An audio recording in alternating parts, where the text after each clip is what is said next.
உலகன் தொலைக்காட்சிக்காக ஆசான் செந்தமிழ்ச்சியன். அரசியல் நமக்கு ஒத்து வராது.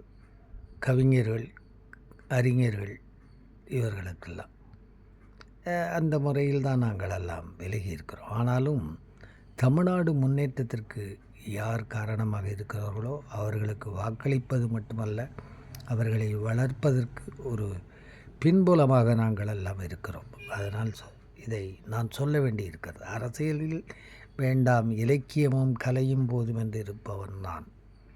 மெய்யறிவு மையம் சார்பாக, என் கவிஞர் அறக்கட்டளை சார்பாக பல கலை, கவிதை 53 நூல்களுக்கு மேல் எழுதியிருக்கிறேன்.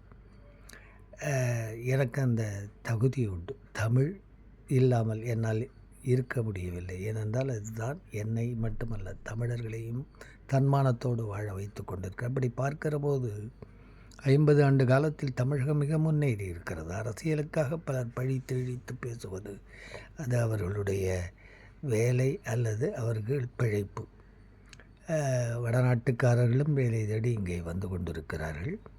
இதெல்லாம் ஒரு அடையாளம். இதுக்கு மேலே நான் பேச விரும்பலை. ஆனால் இப்பொழுது தமிழ்நாட்டை பொறுத்த அளவுக்கு எது தேவை என்பதை சொல்ல வேண்டி இருக்கிறது. பின்புல வளர்ச்சியிலேயே இல்லாமல் கொஞ்சம் முன்னுக்கு வருவோம் என்று தான் நான் சொல்லுகிறேன். திராவிட முன்னேற்ற கழகத்தை விட்டால் தகுதியான அந்த ஆட்சி பொறுப்பில் உட்கார்வதற்குரிய தகுதி வேறு யாருக்கும் இல்லை.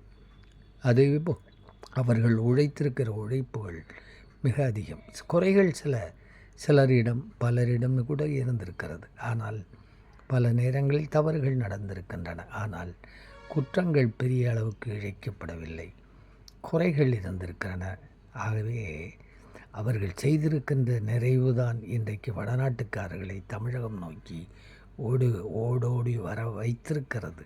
இதை விட என்ன எடுத்து காட்ட வேண்டும்? ஆகவே தமிழ்நாட்டை பொறுத்தளவுக்கு சுருக்கமாக சொல்ல வேண்டுமென்றால் திராவிட முன்னேற்ற கழகம் தான் ஆட்சியில் இருக்க வேண்டும்.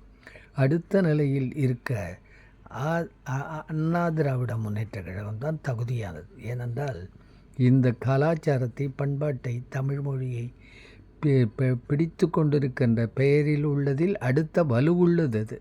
இப்போ மதிமுக போன்றவர்கள், வைகோ போன்றவர்கள் மிகப்பெரிய தமிழ் பற்றுடையவர்கள், தமிழ் ஆற்றல் உடையவர்கள், தமிழுக்கு தொண்டு செய்திருக்கிறார்கள். அப்படிப்பட்டவர்கள் அந்த இடத்துக்கு வர முடியவில்லை. அடுத்து அதிமுக இருக்கிறது. எனவே இது ரெண்டும் தான் தமிழ்நாட்டை வளர்ப்பதற்கும் தமிழ் பண்பாட்டை, கலாச்சாரத்தை கட்டி வாய்ப்பதற்கு ஏற்றது. திமுக ஆளுங்கட்சியாக இருக்க வேண்டும். வெளிப்படையாக சொல்ல வேண்டும் என்றால் அதிமுக ஒரு 70-80 இடங்களை பெற்று வலுவுள்ள எதிர்க்கட்சியாக அப்போ தான் தட்டி கேட்க முடியும். வேறு எல்லாம் இங்கே இடைச்சர்களாக வருவர்கள் இந்த சமூக பண்பாட்டுக்கு ஏற்றதல்ல. அதே மாதிரி இந்தியாவில் பார்த்தால் பிஜேபி இருக்கலாமா கூடாதா என்றால் இருக்கலாம். ஏனென்றால் ஒரு இந்துக்களை பாதுகாப்பதற்கு முஸ்லீம்களுக்கு இருக்குது, கிறிஸ்தவர்களுக்கு இருக்குது. இந்துக்களை பாதுகாப்பதற்கு இருக்கணும், தவறே கிடையாது. ஆனால் அது மற்றவர்களை பழிப்பதற்கோ இழிப்பதற்கோ செல்லுகின்ற போது அது ஒரு ஏற்றுக்கொள்ள முடியாததாக இருக்கிறது. என்றாலும் இந்துக்கள் என்ற ஒரு பறந்துவிட்ட பெரும்பான்மையான சமூகத்துக்கு அது பாதுகாவலாக இருப்பதில் தவறில்லை. மற்றவர்களுக்கு அது பாதகமாக முடிவதில் தான் அங்கே வேறுபாடு தொடங்குகிறது.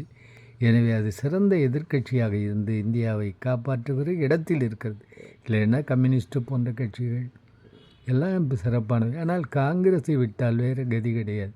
இங்கே திமுக மாதிரி அகில இந்திய அளவில் அதுக்கு ஒரு சித்தாந்தம், கொள்கை என்பது பெரிதாக இல்லை. ஜனநாயக சோசலிசம் இவைகளை பின்பற்றினாலும் வெறித்தனமான ஒரு போக்கு அதனிடமில்லை. மக்களின் நீக்குப்போக்கை புரிந்து கொண்டு செல்கின்ற ஒரு கட்சியாக இருப்பதனால் அது இந்திய மக்களுக்கு பொருத்தம். பன்முகத்தன்மையுடைய இந்திய மக்களுக்கு, பன்மொழியுடைய இந்திய மக்களுக்கு, பன்வித கலாச்சார வேறுபாடுகளை உடைய இந்திய மக்களுக்கு, பல மதங்களையுடைய இந்திய மக்களுக்கு அது ஒத்துப்போவதாக இருப்பதனால் அது முதலிடத்திலும் வலுவுள்ள எதிர்க்கட்சியாக பிஜேபி இருக்கலாம். ஏன்னா கம்யூனிஸ்ட் போன்ற கட்சிகள் தங்களை வளர்த்து கொண்டால் எண்ணி பார்க்க வேண்டிய ஒரு உயர்ந்த சித்தாந்தத்தை உடையது தான் என்னை பொறுத்தளவுக்கு கம்யூனிசம். ஆனால் அது செயல்படுகின்ற முறையால் வளர முடியவில்லை. அது இந்திய நாட்டினுடைய கலாச்சாரம் பண்பாடும் ஒரு காரணமாக இருக்கிறது. அவர்கள் பிரிவினையும் காரணமாக.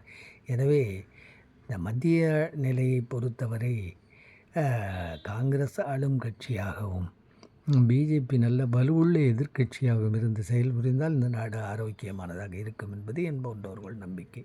உங்கள் நம்பிக்கையும் வேறாக இருக்கலாம். பெரும்பான்மையோர் நம்பிக்கையின்படி தான் எல்லாம் எழுத முடியும் என்பதனால் அம்பேத்கர் வகுத்து சென்ற அரசியல் சட்டத்திலிருந்து வழுவாமலும், காந்தியார் காட்டிய பாதையிலிருந்து வழுவாமலும், நேரு பெருமகனார் காட்டிய அந்த பாதையிலிருந்தும் வழுவாமல் செல்வது ஒன்றே இந்திய அமைதிக்கு நிலைத்த ஒன்று. நன்றி, வணக்கம்.